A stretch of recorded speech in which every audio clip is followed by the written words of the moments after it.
हाय पिला माने तुम मो चैनल को स्वागत पिला माने मु गोटे नुआ सीरीज आरंभ करची दशम हिस्ट्री पिला माने केमती सहज उपाय सरल उपाय हिस्ट्री बुझी पारे से किसी नुआ प्रयास करी। तो पिला जदि तुम मानक मो चैनल भल लगे जदि तुम मैंने चाहूँ आहरी अधिक भल भाव पढ़ाई ताले तुम मैंने पिला माने मो चैनल को सब्सक्राइब कर परिबो एंड होजी शेयर जते तमें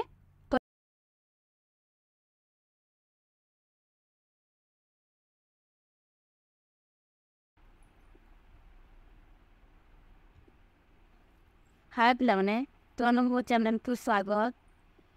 तो मैंने पूर्व आम 5टा पाठ क्लास 10th हिस्ट्री 5टा पोस्ट अलरेडी आम सारी सारी जदि तुमको पे भल लगुव तो पे दयाकोरी से कमेंट कर लाइक कर अधिक सब्सक्राइब कर अधिक अधिक शेयर कर तुम जिते कमेंट कर एंड शेयर कर पाखे भले पहुँची पार से किसी इतिहास सहज मन रखी हम ताकि केमती छोट छोट नोट्स कर रिवाइज कर बारंबार मन रखा परीक्षा यूटिलाइज कर से विषय पे जानीपर। तो तुम मोर कहबार एति हूँ पाठ क्लास आरंभ करने पूर्व कहबार मोर एति हूँ जे पिला माने तुम मैंने जदि मो पाठपढ़ा पसंद कर तो like and subscribe and share कर कमेंट कले भी मोर अधिक आहरी मोटिवेशन आसो मुझे तुम को पढ़ाई अधिक अधिक चेष्टा करी अधिक भल भाव में कंटेंट अपलोड करने चेष्टा करी। तो आम आरंभ करवा आज 6ठ पाठ जहाँ ना हूँ भारत स्वाधीनता आईन और भारत विभाजन और स्वाधीनता अर्थात आम पूर्व जो 5टा पाठ पढ़ी सारे क्यों सब आंदोलन स्वाधीनता भारत स्वाधीनता कौन कौन सब आंदोलन होता से आंदोलन विषय पे आम पढ़ी थे से महान नेता जो महात्मा गांधी सुभाष चंद्र बोस विषय पढ़ी आज आम पढ़ा भारत केमती स्वाधीनता आईन द्वारा भारत स्वाधीनता आईन भारत केमती स्वाधीन है भारत केमती विभाजित होला से विषय आम पढ़ा है। तो आम पढ़ा पूर्व प्रथम जानवा दरकार विषय आमको मेन मेन कौन पढ़ार अच्छे माने भारत स्वाधीनता आईन विषय पढ़ा कैबिनेट मिशन विषय पढ़ा माउंट बैटन योजना विषय पढ़ा। तो यही सब विषय आम हूँ पढ़ा ओके।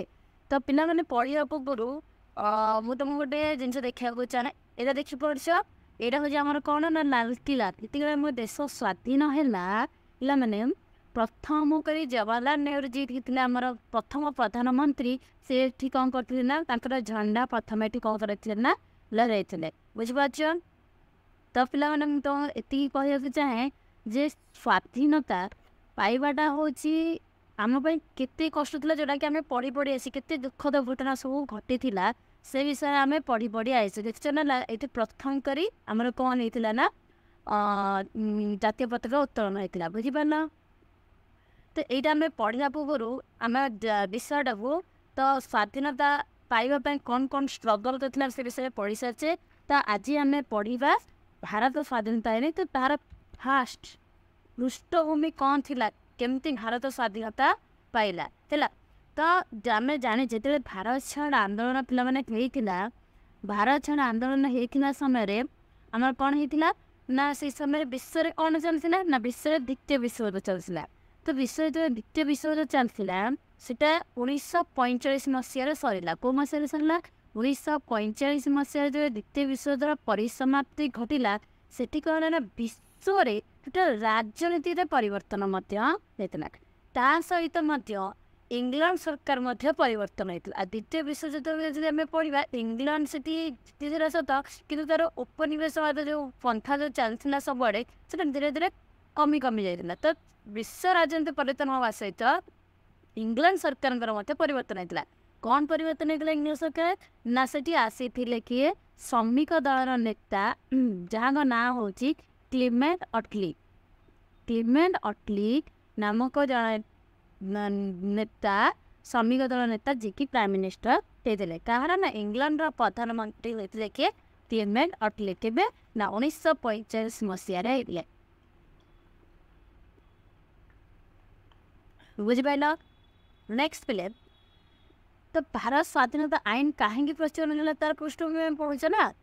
तो फास्ट कारण हूँ विश्वयुद्ध सरीगला इंग्लैंड सरकार का परिवर्तन होला तो आगुरी जो सरकार थे नेक्स्ट जो सरकार आसते किसी चिंताधारा चेंज होता तापर कौन है आम पढ़ी 1942 मसीह आम अगस्ट विप्लव जो होता तापर सुभाष चंद्र बोस जो आजादी फौज गठन करते मैंने सरकार पूरा भयभीत होते मैंने जापारी जे जदि आम भारतीय मानक बर्तमान ए स्वाधीनता दबाक सी बाध्य कहीं आउ से बेसी दिन अधीन रखिपारे बोली से जानी सारी एटा मेन कारण था कारण जो आजादी फौज जो वीरत्व दृढ़तार सहित जो आंदोलन करथिला बा जो हासिल करने चेष्टा करथिला स्वाधीनता से ब्रिटिश सरकार देखिए कौन जाते डरी जाते तापर कौन है जो आजादी फौजर जो सैनिक मैंने मुक्ति करने देशर मध्य कौन होता शोभा यात्रा सब होता यह विषय आम पढ़ी साजे दंड मुक्त कराइला नेक्स्ट तापर 1946 मसीह पे प्रथम करिकी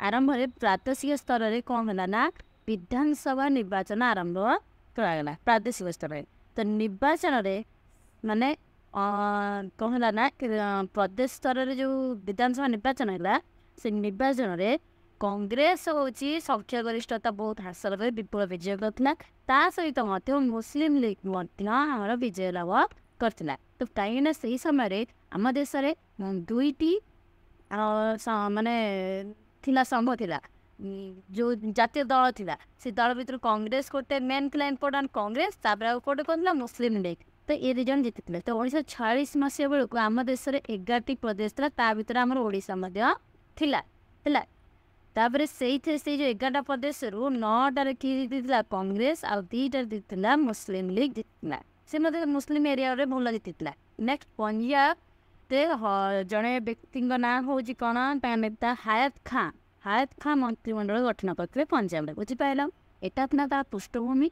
केमती आम भारत स्वाधीनता पाइबा आड़ू गति कर नेक्स्ट पिले कौन है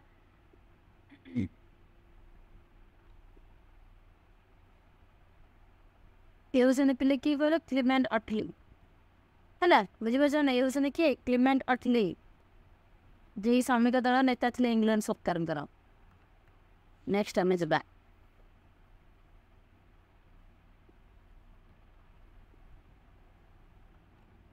तापर पिला माने आरंभ है कौन कैबिनेट मिशन देखी पार्थ मैंने कैबिनेट मिशन यहाँ हूँ एमती कैबिनेट मिशन बसला तो कैबिनेट मिशन पिला माने कौन होता कहीं कैबिनेट मिशन बसईला तो कैबिनेट मिशन कौन बसला कहीं बसला किए बसई के बसई आम से विषय डिटेल जानवा दरकार ना नहीं तो मेन हूँ कैबिनेट मिशन आमर आसला के ना 1946 मसीह होता 1946 मसीह जो कैबिनेट मिशन होता कौन होता ना ये ना ब्रिटिश सरकार भारतीय हाथ में क्षमता हस्तांतर करने निष्पत्ति ना कहीं आउ तो सी जानते आउ सी अधीन रखिपारे भारतीय मान तो हस्तांतर निष्पत्ति ना से भारत जो नेतृवर्ग थे सहित बुझाणा करने उद्देश्य कौन कले ना कैबिनेट मिशन स्थापना जब परीक्षा पड़ो कैबिनेट मिशन कहीं स्थापना होता कौन पे ना भारत कौन शासन क्षमता हस्तांतर करने जो नेतृवर्ग सहित कथबार्ता उद्देश्य कैबिनेट मिशन बसते तो ये किए प्रतिनिधि ना भारत सचिव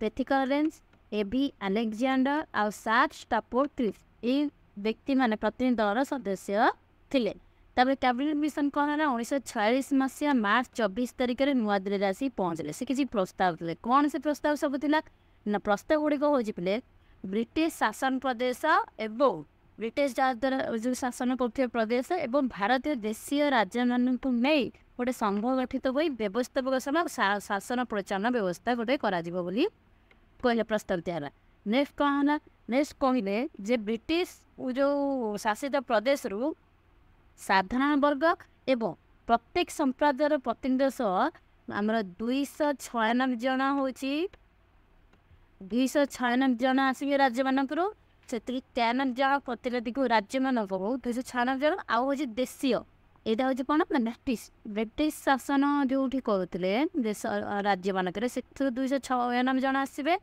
एवं देशीय राज्य मानक मध्य 93 जन के जन आसवे 93 जन आसते कि टोटाल 399 सदस्य विशिष्ट गोटे संविधान प्रणयन सभा गठन कर प्रस्ताव दिया गला नेक्स्ट आउ कौन है ना पिला माने आउ है आउ कौन ना 14 जन को नहीं मध्यवर्तीकालीन सरकार गठन करा कौन मध्यवर्तीकालीन सरकार गठन करा ना संविधान प्रणयन होगा पर्यंत जिते संविधान प्रणयन न हो कहीं संविधान हूँ मुख्य तो संविधान प्रणयन होगा पर्यंत अनुसूचित जातिर जड़े प्रतिनिधि समेत कांग्रेस रु 6 जन मुस्लिम लीग रु 5 जन आ सिख ख्रीस्टान पार्सी संप्रदाय जड़े लेखा हिसाब से मोट 14 जन को पिले नहीं हूँ कौन करना मध्यवर्तीकालीन सरकार गठन कर बुझिपार तो 6 जन हूँ आम कांग्रेस आउ मुस्लिम लीग रु 5 जन तापर आमर जो पास कर 14 जन को नहीं मध्यवर्ती सरकार गठन कर बुझिपार यहाँ हूँ कौन ना कैबिनेट पोस्ट आउ आगू ना जी बेले कौन है ना मध्यवर्तीकालीन सरकार गठन करागला से कौन है ना से कैबिनेट मिशन रे स्वाधीन पाकिस्तान गठन करिबारे स्वाधीन पाकिस्तान गठन करिबारे कौन से उल्लेख नथिला से आमर जो महान व्यक्ति जड़े मुस्लिम लीग नेता थिले जहाँ का ना पिला हूँ मोहम्मद अली जिन्ना से महान व्यक्ति टे शुद्ध हो गले रागी गले है रागिकी से 1946 मसीहा अगस्ट 16 तारिख में कहना गोटे प्रत्यक्ष कार्य दिवस पालन करेंगे कौन पालन करेंगे प्रत्यक्ष कार्य दिवस पालन करने मुसलमान मानक से आह्वान देले है यही महान व्यक्ति जनक कहले पाकिस्तान गठन करने से चाहते अलग मुसलमान नहीं तो सी जो पाकिस्तान गठन करने चाहते से कथा कौन मैंने आमर कैबिनेट मिशन नाला तो सी महाशय रागिगले रागी 1946 मसीहा अगस्ट मास 16 तारिख में कहले मुसलमान मानक डाकर देते आम गोटे प्रत्यक्ष कार्य दिवस पालन करें से कौन कले सभा शोभा जरिए पाकिस्तान गठन माने समर्थन करने से कहले है से कौन कले ना से कोलकाता से महानगरी शोभा बाहर समय गोटे नृशंस हत्याकांड घटला जोटे बहुत लोक मृत्याहत है तो सारा देश में प्रतिफलित है ठीक से ही समय जड़े आमर पूर्वांचल से समय कौन जड़े लेफ्टिनेंट जनरल थिले से लेफ्टिनेंट जनरल जहाँ का ना हूँ फ्रांसिस टक्कर कौन तक ना फ्रांसिस टक्कर जी की फ्रांसिस टक्कर लेफ्टिनेंट जनरल थिले हूँ से समय सी कहले विराट कलिकता हत्याकांड से अभ्याहत कर विराट कलिकता हत्याकांड बुझीपार तो विराट कलिकता हत्याकांड कौन लेफ्टिनेंट जनरल फ्रांसिस टक्कर जो कोलकाता नृशंस हत्याकांड घटे प्रत्यक्ष कार्य दिवस पालन कर शोभा समय से विराट कलिकता हत्याकांड बोली कहुए बुझीपार नेक्स्ट पिले कौन है ना ये हत्याकांड धीरे धीरे आगे बढ़ला सहित दंगा नियंत्रण करने पूर्वतन बिहार में सब माने पदयात्रा गांधीजी चेष्टा कि बहुत विफल होता शेष कौन है ना 1946 मसीहा सेप्टेम्बर मास 2 तारिख में जवाहरलाल नेहरू गोटे मध्यवर्तीकालीन सरकार गठन कले जोटा पढ़ीचे कैबिनेट मिशन में आम प्रस्ताव दिगला कैबिनेट मिशन प्रस्ताव अनुसार गोटे मध्यवर्तीकालीन सरकार गठन करागला कहीं से भारत को शासन क्षमता हस्तांतर करेंगे ना तो गोटे सरकार गठन करने दरकार तो से सरकार गठन करने मध्यवर्तीकालीन सरकार गठन कले किए जवाहरलाल नेहरू परिवार कले किंतु ठीक आम महाशय किए ना ये मोहम्मद अली जिन्ना से कौन कले ना मना करदे कहले मुझे है सी जो मना करदे जीवेनि राजी जो न नहीं से समय कौन है ना पिले भाईसराय से समय आमर जी थे ना था लॉर्ड वावेल कौन तक ना था लॉर्ड वावेल से माने जोग देवाई राजी कराइले प्रबताइले तो लॉर्ड वावेल मोहम्मद अली जिन्ना को 1946 अक्टोबर 13 तारिख में मुस्लिम लीग तरफ योगदान करने कहले से अक्टोबर 13 जोगदे तो 1946 मसीहा डिसेम्बर 9 दिल्ली में प्रथम करी निर्वाचन दिल्ली ठारे पूर्व निर्वाचित होता भारत संविधान प्रणयन सभार गोटे बैठक बसला तो भारत प्रणयन संविधान प्रणयन सभा तैयारी कराला प्रथम बैठक डिसेम्बर 9 दिल्ली में बसला तो डिसेम्बर 11 पे मुस्लिम लीग से प्रत्याख्यान करता है डिसेम्बर 11 डॉक्टर राजेंद्र प्रसाद स्थायी सभापति रूप नियुक्ति हेबे ता सहित से संविधान प्रणयन सभार जो चिठा प्रस्तुत कमिटी गोटे होता तार हूँ चेयरमैन किए ना डॉक्टर राजेंद्र प्रसाद है तो डॉक्टर राजेंद्र प्रसाद से थे ଏଠାରେ ଭାରତ ସମସ୍ୟା କୌଣସି ପ୍ରକାର ସମାଧାନ ହେଇପାରିଲା ନାହିଁ। ତ ତାର ସମସ୍ୟାକୁ ସମାଧାନ କରିବା ପାଇଁ କ୍ଲେମେଣ୍ଟ ଅଟଲି ଯିଏକି ଇଂଲଣ୍ଡର ପ୍ରଧାନମନ୍ତ୍ରୀ ଥିଲେ, ସେ କହିଲେ 1947 ମସିହା ଫେବୃଆରୀ ମାସ 20 ତାରିଖରେ ଡିକ୍ଲେୟାର କଲେ 1948 ଜୁନ 30 ବେଳୁ ଭାରତକୁ ଶାସନ କ୍ଷମତା ହସ୍ତାନ୍ତର କରିଦିଆଯିବ। ଏଇଟା ଥିଲା ପିଲାମାନେ କ୍ୟାବିନେଟ୍ ମିଶନ। ବୁଝିପାରିଲ କ୍ୟାବିନେଟ୍ ମିଶନ କ'ଣ ନା? ଆମେ ବୁଝିପାରିଲ କ୍ୟାବିନେଟ୍ ମିଶନ ହେଉଛି କେବେ 1946ରେ ହେଇଥିଲା। ନେତୃବର୍ଗମାନଙ୍କ ସହିତ କଥାବାର୍ତ୍ତା ହେବା ପାଇଁ ହେଇଥିଲା। କେତେଗୁଡ଼େ ପ୍ରସ୍ତାବ ଦିଆଯାଇଥିଲା। ସେଥିରେ ମହମ୍ମଦ ଅଲି ଜିନ୍ନା କ୍ଷତ ହୋଇଥିଲେ। ସେଥିପାଇଁ ଗୋଟେ ବିରାଟ କଲିକତା ହତ୍ୟାକାଣ୍ଡ ମଧ୍ୟ ସେଇ ସମୟରେ ହେଇଥିଲା। ତାପରେ ମଧ୍ୟବର୍ତ୍ତୀକାଳୀନ ସରକାର ଗଠନ ହେଇଥିଲା। ସେଥିରେ ହେଉଛି ମଧ୍ୟ ମୁସଲିମ ଲିଗ ଯୋଗ ଦେଇଥିଲେ ବି କରିଦେଇଥିଲା। ତାପରେ ସେଥିର ସମ୍ବିଧାନ ପ୍ରଣୟନ ସଭାରେ ପ୍ରଥମ ବୈଠକ ବସିଥିଲେ। ତ ସଭାପତି କିଏ ଥିଲେ? ଡକ୍ଟର ରାଜେନ୍ଦ୍ର ପ୍ରସାଦ। ତାପରେ ଏଠି କ୍ୟାବିନେଟ୍ ମିଶନ ମଧ୍ୟ ସରିଥିଲା। ତାପରେ କ୍ୟାବିନେଟ୍ ମିଶନ ସରିଲା ପରେ ପିଲାମାନେ କ'ଣ ହେଲା ନା ଆମ ଦେଶକୁ ଆସିଲେ କିଏ ହେଉଛି ମାଉଣ୍ଟ ବ୍ୟାଟେନ୍ ନାମକ ଜଣେ ବ୍ୟକ୍ତି ଇଂରେଜ ମାନଙ୍କର। ସେ ଗୋଟେ ଯୋଜନା ଦେଲେ ଯାହାଙ୍କ ନାଁ ହେଉଛି ମାଉଣ୍ଟ ବ୍ୟାଟେନ୍ ବ୍ୟକ୍ତି ହେଉଛନ୍ତି ଦେଖ ଯାହା ନାଁ ଅନୁସାରେ ଗୋଟେ ମାଉଣ୍ଟ ବ୍ୟାଟେନ୍ ଯୋଜନା ପ୍ରସ୍ତୁତି କରାଗଲା ହେଲା। ତ ସେ ଆସିଥିଲେ କେବେ ନା ସେ 1947 ମସିହାରେ ପିଲାମାନେ 1947 ମସିହା ମାର୍ଚ୍ଚ 22 ତାରିଖରେ ସେ ଭାରତକୁ ଆସିଲେ। ସେଇ ମସିହାରେ ଜୁନ 3 ତାରିଖରେ ସେ ଗୋଟେ ଯୋଜନା କଲେ। କ'ଣ ଯୋଜନା କଲେ? ସେଥିରେ ସେ କହିଲେ ଯୋଜନା ବି ଘୋଷଣା କଲେ ଭାରତ ସେଠି ବିଭାଜିତ ହେବ। କେତେଟା ଦେଶରେ ପରିଣତ ହେବ ନା 2ଟା ଦେଶରେ ପରିଣତ ହେବ। ସ୍ୱାଧୀନ ଦେଶ ଯାହା ନାଁ ହେଉଛି ଗୋଟେ ଭାରତ ହେବ, ଆଉ ଗୋଟେ ହେବ ପାକିସ୍ତାନ। ତ ପାକିସ୍ତାନ କେଉଁ ଦେଶକୁ ନେଇକି ହେବ ନା ପାକିସ୍ତାନ ଯେଉଁ ଉତ୍ତର ପଶ୍ଚିମ ଆମର ଯେଉଁ ଭାରତର ଉତ୍ତର ପଶ୍ଚିମ ସୀମାନ୍ତ ପ୍ରଦେଶ ଏବଂ ସିନ୍ଧୁ ପ୍ରଦେଶ, ବେଲୁଚିସ୍ତାନ, ଆସାମ ଏଇସବୁ ଯେଉଁ ମୁସଲମାନ ଏରିଆ ଗୁଡ଼ିକୁ କୁହାଗଲା ଯେ ତମେ ଭାରତରେ ରହିବ କି ପାକିସ୍ତାନରେ ରହିବ ତମେ ନିଜେ ନିଷ୍ପତ୍ତି ନିଅ। ତାପରେ ଟୋଟାଲି ବଙ୍ଗଳା ଆଉ ପଞ୍ଜାବକୁ ଟୋଟାଲି କ'ଣ କରାଗଲା ନା ପିଲାମାନେ ତାକୁ ବିଭାଜିତ କରାଗଲା ହେଲା। ଏଇଟା ରହିଲା ତାଙ୍କର ଘୋଷଣାରେ। ବଙ୍ଗଳାର ପୂର୍ବଟାକୁ ପାକିସ୍ତାନକୁ ଦିଆଗଲା, ପଶ୍ଚିମକୁ ଭାରତକୁ ଦିଆଗଲା। ଆଉ ପଞ୍ଜାବର ପୂର୍ବକୁ ଭାରତକୁ ଦିଆଗଲା, ପଶ୍ଚିମକୁ ପାକିସ୍ତାନ। ମାନେ ପୂର୍ବରେ ତାହେଲେ ପାକିସ୍ତାନ ଦିଆଗଲା ମାନେ ଏଠି ଓବିୟସଲି କିଏ ଅଧିକ ଥିବେ? ମୁସଲମାନ ମାନେ ଅଧିକ ଥିବେ। କିନ୍ତୁ ପଶ୍ଚିମରେ କ'ଣ ଅଣମୁସଲମାନ ଅଧିକ ଥିବେ। ତ ସେଥିପାଇଁ ଭାରତକୁ ଦିଆଗଲା। ସେମିତି ପଞ୍ଜାବରେ ମଧ୍ୟ ସେ ହେଲା।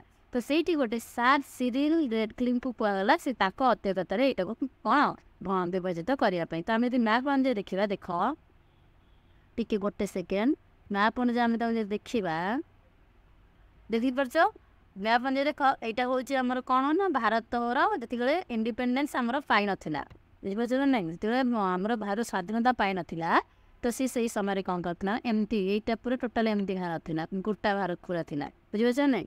ତ ଏଇଟା ହେଉଛି କ'ଣ ପାକିସ୍ତାନ, ଏଇଟା ହେଉଛି ବର୍ତ୍ତମାନର କ'ଣ ବାଂଲାଦେଶ ନା ନାହିଁ? ସେଇ ସମୟରେ ଏଇଟା ଟୋଟାଲ ପଞ୍ଜାବ ଥିଲା। ତ ପଞ୍ଜାବର ଦେଖ ପିଲାମାନେ ଏଇଟା ହେଉଛି କ'ଣ ପୂର୍ବପଟକୁ ଭାରତକୁ ଦିଆଗଲା। ଯେହେତୁ ଅଣମୁସଲମାନ ଏରିଆ ଥିଲା ତ ଏଇଟା ହେଉଛି ପଶ୍ଚିମ ପଟ, ତ ଏପଟେ ପାକିସ୍ତାନକୁ ଦିଆଗଲା, ୱେଷ୍ଟ ପାକିସ୍ତାନ କ'ଣ ଦିଆଗଲା। ବୁଝିପାରୁଛ ନା? ଏଇଠି ପଞ୍ଜାବ ଯେଉଁ ଆମର ଦେଖିପାରୁଥିବ ଆମର ଯେଉଁ ପଞ୍ଜାବ ଦେଖିପାରୁଥିବ, ଦେଖ ଏଇଟା ହେଉଛି ଯେଉଁ ପଞ୍ଜାବ ତମେ ଦେଖୁଛ। ତ ଏଇଠି କ'ଣ କରାହେଲା ନା ପୂର୍ବ ପଞ୍ଜାବ କାହା ପାଖରେ ରହିଲା? ଭାରତ ପାଖରେ ରହିଲା। ଆଉ ପଶ୍ଚିମ ପଞ୍ଜାବ ହେଉଛି କାହା ପାଖରେ ରହିଲା? ପାକିସ୍ତାନ ପାଖରେ ରହିଲା। ଯଦି ଆମେ ଏପଟକୁ ଯିବା ଗୋଟେ ସେକେଣ୍ଡ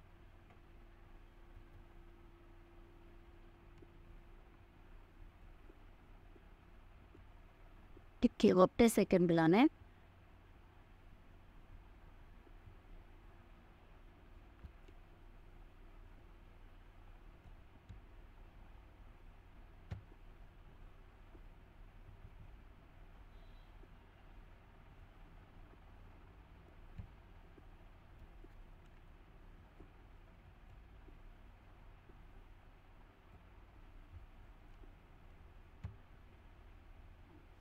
ଦେଖ ତାପରେ ଏପଟେ କ'ଣ ହେଲା? ଏପଟେ ଦେଖ ହେଉଛି ଆମର କିଏ ଏପଟେ ହେଉଛି କ'ଣ ସେମିତି ବେଙ୍ଗଲକୁ ମଧ୍ୟ ଦେଖ ପିଲାମାନେ ଏପଟଟା ହେଉଛି ପୂର୍ବଟାକୁ ଦିଆଗଲା ହେଉଛି ପାକିସ୍ତାନକୁ ଦିଆଗଲା। ଆଉ ଏପଟେ ପଶ୍ଚିମଟାକୁ ଦିଆଗଲା କ'ଣ ଆମର କାହାକୁ ଦିଆଗଲା?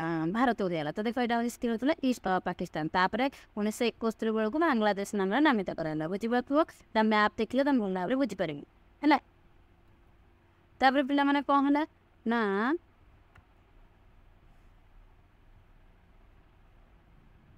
ତାପରେ ଯେତେବେଳେ ଭାଗ କରାଗଲା ତାର କିଏ ଅଧିକତା ଥିଲେ? Sir Cyril Radcliffe. ତ तापर कौन है ना देशीय राज्य गुड़े को कहला तुम इच्छा तुम जहाँ तुमको स्वाधीन दिगला जहाँ सहित तुम जोग दे पार है। नेक्स्ट गोटे संविधान प्रणयन सभा गठन कर जोटा था चालू रही पाकिस्तान रे हूँ अलग गोटे नुआ संविधान प्रणयन सभा गठन करा कहला। 1947 मसीहा अगस्ट 15 पूर्व गोटे आईन पास करागला। तो किंतु जातीय कांग्रेस चाहूला भारत पूरा गोटा रख पूरा अखंड भारत रखापी किंतु कौन भाव में सफल हो पारा नहीं। तो मुस्लिम लीग पाकिस्तान मत 2/3 अंचल दाबी करता जोटा जातीय कांग्रेस कले हो पार ना राजी है। तो बाध्य हो पंजाब बंग आसाम विभाजन बेला वो क्षुद्र संकुचित पाकिस्तान व्यवस्था देखिए जिन्ना मनमुक्त है कि किसी कहीपर योजना से ग्रहण कले।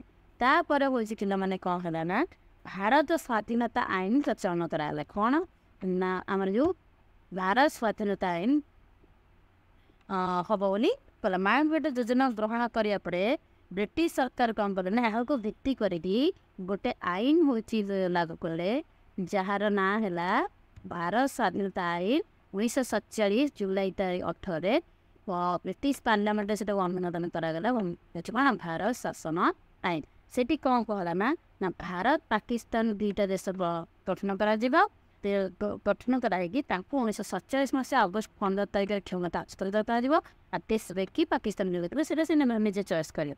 तापर 1947 अगस्ट 15 इंग्लैंड सहित जोटा चुक्ति होता सब लोप पाई उभय देश 1935 भारत शासन आईन अनुजाई शासन करेंगे एवं इंग्लैंड जो भारत सचिव पद थी से उच्छेद करा सारा से कौन है ना दुईटा देश परिणत होगा गोटे भारत आ गोटे हूँ पाकिस्तान दुईटा देश परिणत होगा। पाकिस्तान प्रथम गवर्नर है किए जनरल गवर्नर जनरल है मोहम्मद अली जिन्ना प्रधानमंत्री है लियाकत अली खां है से शपथ ग्रहण कले। नेक्स्ट भारत से प्रथम governor general Lord Louis Mountbatten एवं प्रधानमंत्री है जवाहरलाल नेहरू बुझिपाल। तो प्रथम गवर्नर जनरल आम बात किए लॉर्ड लुई माउंटबेटन आ प्रथम प्रधानमंत्री किए जवाहरलाल नेहरू। ये देख होती आमर किए महान व्यक्ति लॉर्ड माउंटबेटन जे कि प्रथम गवर्नर जनरल थिले है आम प्रथम गवर्नर जनरल थे। तापर कौन है ना आम स्वाधीनता परवर्ती पर्याय स्वाधीन भारत प्रथम जी उप प्रधानमंत्री होते जहाँ ना हूँ पे कौन जहाँ ना हूँ सरदार वल्लभ भाई पटेल। ता ना कौन सरदार वल्लभ भाई पटेल जहाँ को तुम लोह मान रूपे जानच ना जान। तो सरदार वल्लभ भाई पटेल कौन कले माने नेतृत्व दक्ष नेतृत्व जो परामर्श जो देशीय राज्य सब भारत में जोग देने। लास्ट 1947 मसीहा अगस्ट 14 तारिख में जवाहरलाल नेहरू गोटे ऐतिहासिक लालकिला आम प्रथम जातीय प्रजातंत्र उत्तोलन कले। से ही दिन 1947 मसीहा अगस्ट 15 तारिख को स्वाधीनता दिवस रूप पालन कर। तो बहुकाल धरिकी देश मैंने बर्तमान जो 80 त्याग स्वीकार करते अगणित शहीद देशपाई होते लघु बहन बोलते सार सफल मिलते के अगस्ट 14 तारिख गलापर अगस्ट 15 आम देश स्वाधीन तो देश रूपे परिणत होती विषय। तो या रिलेटेड आम क्वेश्चन आंसर किसी देखा जमती पे आमर ब्रिटिश पार्लियामेंट अनुमोदन के 1947 मसीहा जुलाई 18 तारिख कहवा तुमको आज पर्यटन तीटा भी क्लास करके सब जिन पीपीटी लिखाई मैंने खाली आपको जस्ट रीड कर रिविजन बारंबार कर कौन खत्म। तो कैबिनेट मिशन केते संख्या विशिष्ट संविधान प्रणयन सभा होता के 389 जोटा कि आम वो से पीपीटी लिखी देख कैबिनेट मिशन के जन हूँ आमर हाँ ये के 389 देख पास ना ना 389 सदस्य विशिष्ट संविधान प्रणयन जान। नेक्स्ट आम कहा कहार प्रवर्तन फल मुस्लिम लीग मध्यवर्ती सरकार जोग देला यहाँ भी आम जानी सारे कहार हूँ प्रवर्तन देख भाव किए आम लॉर्ड वावेन सॉरी पड़ेगा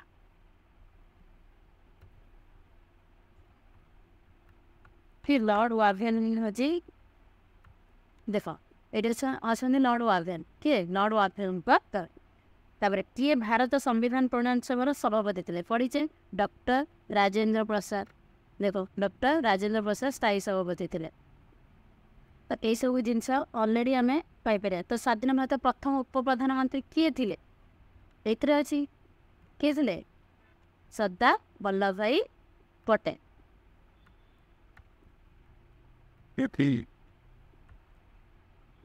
तापर कौन पार तापर ब्रिटिश शासन भारत शेष गवर्नर जनरल किए थे किए थे आमर लॉर्ड लुई माउंटबैटन है एतिक हूँ जिनस बुझीपार। Thank you.